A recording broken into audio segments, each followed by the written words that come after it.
Hello guys everyone, कैसे हैं आप लोग। आप देख रहे हैं my YouTube channel the Mughal heaven में आप लोगों का स्वागत है।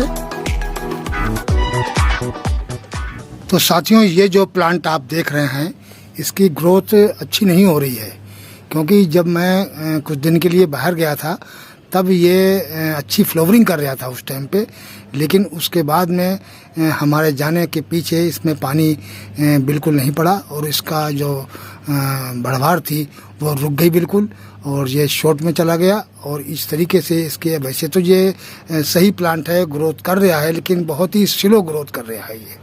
ये देखिए, ये बहुत ही स्लो ग्रोथ कर रहा है और इसके अंदर फ्लावरिंग भी अच्छी आई थी। ये देखिए, एक में ये सीड पोट भी आ गया, शायद हाँ सीड पोट है, इसके अंदर एक सीड पोट भी लगा हुआ है। तो साथियों, ये क्या वजह है, क्योंकि ये धूप में ही रखा हुआ है और इसको हमने उठाकर शेड में भी नहीं रखा। हम समझ रहे थे कि ये बड़ा प्लांट है और इस वजह से ये ग्रोथ करता रहेगा धूप के अंदर, तेज़ी से ज़्यादा तेज़ धूप चाहिए, लेकिन ऐसा नहीं है। हमने इसको, अब ये देखिए बिल्कुल सूखा पड़ा हुआ है, इसके अंदर काफ़ी दिन से पानी भी नहीं डाला है मैंने, ये देखिए। तो ये वजह है कि जो सही ग्रोथ नहीं कर रहा है। और आज हम इसके अंदर फर्टिलाइज़र देंगे और फर्टिलाइज़र किस किस चीज़ का मिलाकर इसको अच्छा फर्टिलाइज़र देंगे ताकि इसकी ग्रोथ तेज़ी से हो और फिर इसको उठा के हम शेड में रखेंगे, तब ये मेरा प्लांट अच्छा करेगा, ग्रोथ करेगा। और वैसे तो काफ़ी प्लांट जो है वो हमारे सारे की सारे अच्छी ग्रोथ करने लगे हैं। ये देखिए, ये नीला कैन भी बहुत अच्छा चल रहा है, ये देखिए। और ये कुछ जगह आपको खाली दिख रही है, तो ये अडेनियम हमने सब अंदर उठा के रख दिए हैं और ये अंदर जाकर भी काफ़ी अच्छी इनकी ग्रोथ हो गई है। तो इस तरीके से जो हमने यहाँ छोड़े हुए हैं इनकी ग्रोथ अच्छी हो रही है, क्योंकि इसके अंदर पानी वगैरह की जो मिकदार है वो अच्छी पड़ती रही टाइम से, तो इनकी ग्रोथ भी बहुत अच्छी हो रही है। ये देखिए, सारे प्लांट अच्छे चल रहे हैं। अब हमें ज़्यादा फ्लावरिंग की तो अब ज़रूरत नहीं है, अब हमें इनको तैयार करना है कि ताकि ये जल्दी से सही हो जाएं, क्योंकि शॉर्ट में चले गए थे और बहुत ही प्रॉब्लम थी। लेकिन अब ऐसा नहीं है, अब हमारे सारे एडेनियम सही हो गए हैं लगभग और अच्छी ग्रोथ कर रहे हैं। यही एडेनियम जो बचा हुआ है इसमें हम जो फर्टिलाइज़र देंगे और फिर शेड में रखेंगे, उसके बाद में ये भी बहुत ही अच्छी ग्रोथ करने लगेगा। और फिर जब ग्रोथ अच्छी हो जाएगी इसकी, तब इसको हम थोड़ा धूप देंगे मई का महीना और इसका अगला जून का महीना। तो 20-25 जून से तो बारिशें वगैरह भी होने लगती हैं, उस पीरियड में हम इसको उठाकर और फिर बारिश में रखेंगे, फिर बारिश में ये बहुत ही प्यारी ग्रोथ करेगा। अब ये देखिए, जो हमने शेड के अंदर प्लांट रखे थे तो ये फ्लावरिंग भी कर रहे हैं और इनकी ग्रोथ देखिए कितनी अच्छी ग्रीनिश इसके ऊपर है और बहुत ही प्यारे ये प्लांट हमारे चल रहे हैं। ये प्लांट, इसकी भी ग्रोथ बिल्कुल रुकी हुई थी, अब इसके भी नए नए ये लीफ देखिए आप, बिल्कुल नए लीफ इसके अंदर, ये देखिए आप, बिल्कुल नए लीफ इसमें निकलना शुरू हो गए हैं। और भी सारे प्लांट ये देखिए कितनी अच्छी सब ग्रोथ कर रहे हैं।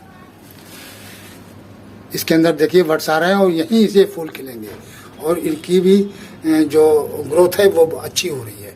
ये देखिए, सारे प्लांट अच्छी ग्रोथ कर रहे हैं, यहाँ शेड में रखने का यही फायदा है। और 3 प्लांट देखिए यहाँ रखे हुए हैं, तो इनकी भी आप ग्रोथ देखिए, शेड में रखने से ही ये अच्छी ग्रोथ करने लगे हैं यहाँ। और इनके जो नए नए लीव्स निकलने लगे हैं, बहुत ही प्यारी ग्रोथ यहाँ हो रही है शेड के अंदर, क्योंकि टेम्परेचर तो इसको पूरा मिल रहा है, बस जो धूप की चिलचिलाती गर्मी है वो इनको नहीं लग रही है, जिससे इनके कोडेज बर्न हो जाते हैं और उसकी वजह से ये जो लीव्स हैं वो भी मुड़ने लगते हैं और यही वजह होती है। अभी ये पुराने लीव्स इसके अंदर ये मैंने कल ही रखा था, लेकिन अब ये यहाँ रखेंगे 2-3 दिन के बाद ये सही हो जाएगा बिल्कुल। तो साथियों, इस तरीके से शेड के अंदर रखने से फ्लावरिंग भी होती है और ग्रोथ बहुत अच्छी करता है। ये 2 महीने के लिए आप इसको शेड में ही रखें प्लांटों को, तो आप बहुत सही रहेगा, आपका एडेनियम सेफ रहेगा। और अगर ज़्यादा तेज़ धूप में आप इसको रखे रहेंगे तो वो कोडेज भी बर्न हो जाते हैं और प्लस उसकी लीव्स मुड़ने लगते हैं और ग्रोथ रुक जाती है। तो ग्रोथ को बढ़ाने के लिए आप शेड के अंदर रखें, उनको टेम्परेचर उनके मतलब का मिलता रहेगा अंदर, और उससे वो अच्छी ग्रोथ करते रहेंगे।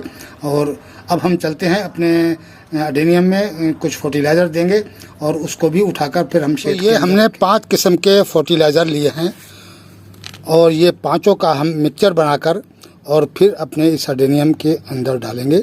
तो साथियों, ये है नीम की खली, ये हमने लगभग 1.5 टीस्पून के ली है और 2 टीस्पून के करीब बोन मील ली है, 1 टीस्पून ह्यूमिक एसिड लिया है और 1 टीस्पून एक्सम सोल्ट, और ये चंद दाने हमने डीएपी के लिए हैं। अब हम इस मिक्सचर को मिलाकर इसके अंदर डालेंगे। इतनी ये पावरफुल फर्टिलाइज़र तैयार हुआ है कि आप इसको जिस अडेनियम में भी डाल देंगे बहुत ही तेज़ी से ग्रोथ भी करेगा और फ्लावरिंग वगैरह भी सब कुछ बहुत अच्छी आएगी।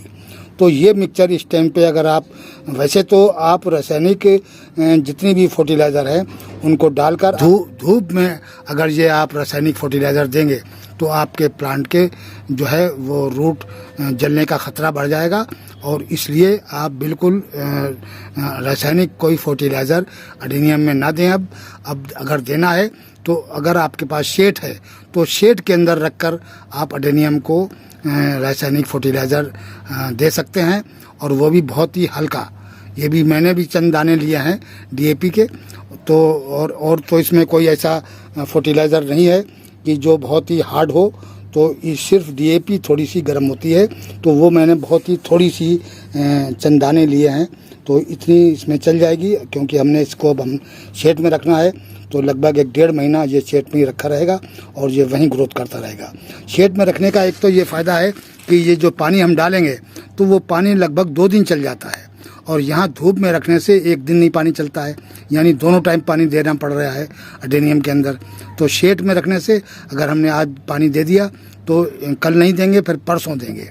तो इस तरीके से शेड में रखने से थोड़ा अडेनियम जो है वो उसकी जो सॉइल है वो सूखती नहीं है, और इस वजह से फर्टिलाइज़र भी अगर हम डालेंगे तो फर्टिलाइज़र रासायनिक डालने के बाद में सॉइल को सूखना नहीं चाहिए, सॉइल गीली रहे, और जब तक फर्टिलाइज़र का असर उसके अंदर रहे तो सॉइल गीली रहना चाहिए। और जैसे ही आप उसके अंदर देखें कि हमारी सॉइल सूखने जा रही है तो फ़ौरन दोबारा पानी दे दें। तो रासायनिक फर्टिलाइज़र जब भी दें तो उसके अंदर पानी की कमी बिल्कुल ना होने दें, क्योंकि वो बहुत अगर सूख जाएगी तो एकदम से रूट को जला देगी, बहुत ही गर्म होती है। तो साथियों, अभी हम इस फर्टिलाइज़र को अपने ये जो हमने मिक्सचर बनाया है, तो ये मिक्सचर आप उसमें इन सब खादों को मिला लेंगे इस तरीके से।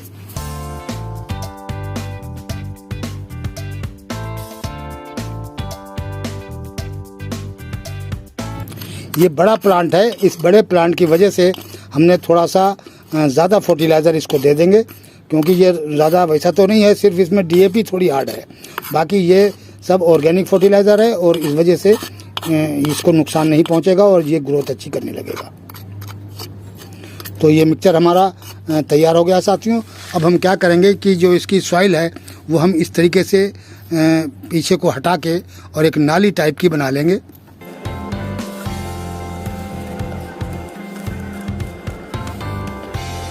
तो ये देखिए, मैंने इसको साइड से मिट्टी ऊपर को चढ़ा दी है, ऊपर को चढ़ा देनी है, बस ये नहीं कि क्योंकि किनारे किनारे खाद डालनी है, बिल्कुल किनारे में पॉट के किनारे पर ही खाद डालनी है। तो अब हम इसको इसके चारों साइड अपना फर्टिलाइज़र इस तरीके से डाल देंगे।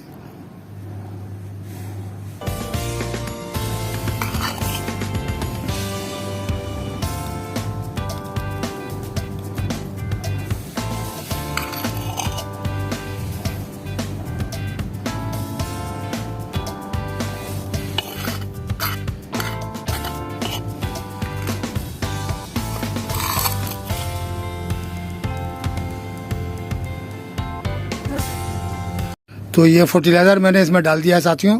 अब इसकी हम गुड़ाई कर देंगे इसी सॉइल के अंदर। ये इस तरीके से गोड़ दीजिए, आप इसको मिला दीजिए, मिट्टी के नीचे वाली मिट्टी में मिल जाएगी अच्छी तरीके से। ये इस तरीके से आप इसको मिला दें मिट्टी के अंदर। जब मिट्टी के अंदर मिल जाएगी तो इसकी और थोड़ी गर्मी ख़त्म हो जाएगी।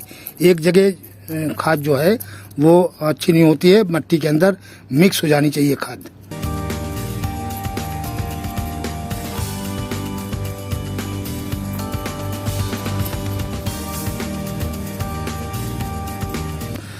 अब ये सॉइल जो हमने ऊपर चढ़ाई थी, इस सॉइल को अब हम इसमें बराबर कर देंगे इस तरीके से।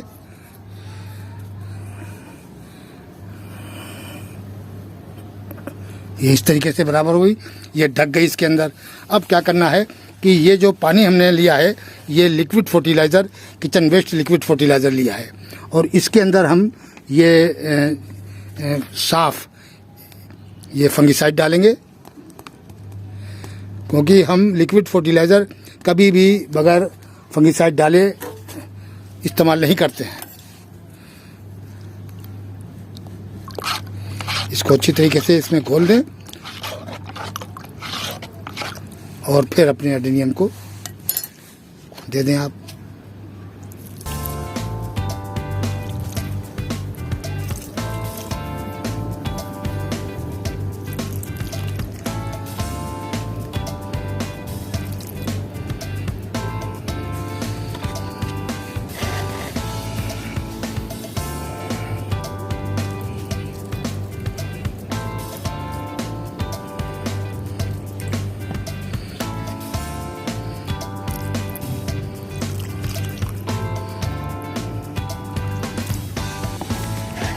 तो इस तरीके से अपने एडेनियम को आप फर्टिलाइज़र देने के बाद में अब इसको उठाकर हम शेड के अंदर रख देंगे।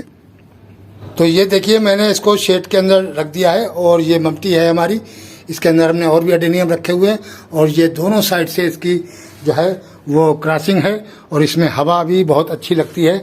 ये बंद जगह बिल्कुल नहीं है, और इस वजह से यहाँ की जो एडेनियम की ग्रोथ है वो बहुत अच्छी होती है। तो इस वजह से हमने यहाँ इस शेड के अंदर ही इसको रख दिया है। अब ये इसके अंदर लगभग 1-1.5 महीना रखा रहेगा, और इसके अंदर यहाँ ग्रोथ भी अच्छी होगी, और क्योंकि हमने फर्टिलाइज़र दे दिया है इसके अंदर, अब ये बहुत प्यारी ग्रोथ करेगा। और पानी जो दिया है, ये लगभग 2 दिन तक पानी इसका नहीं सूखेगा, और ये जो इसी वजह से जो फर्टिलाइज़र दिया है ये बहुत ही अच्छा काम करेगा। अगर हम इसको धूप में रखते तो ये शाम तक सूख जाता और हमारे रूटों को जलाने लगता, बहुत ही हार्ड होता है। इस टाइम पे एडेनियम को रासायनिक खाद बिल्कुल नहीं देनी चाहिए। तो साथियों, वीडियो कैसा लगा? आज के वीडियो में इतना ही। मिलते हैं अगले वीडियो में नए टॉपिक और नए कंटेंट के साथ। अगर हमारा वीडियो अच्छा लगे तो लाइक कीजिए, शेयर कीजिए और सब्सक्राइब कीजिए। शुक्रिया, धन्यवाद।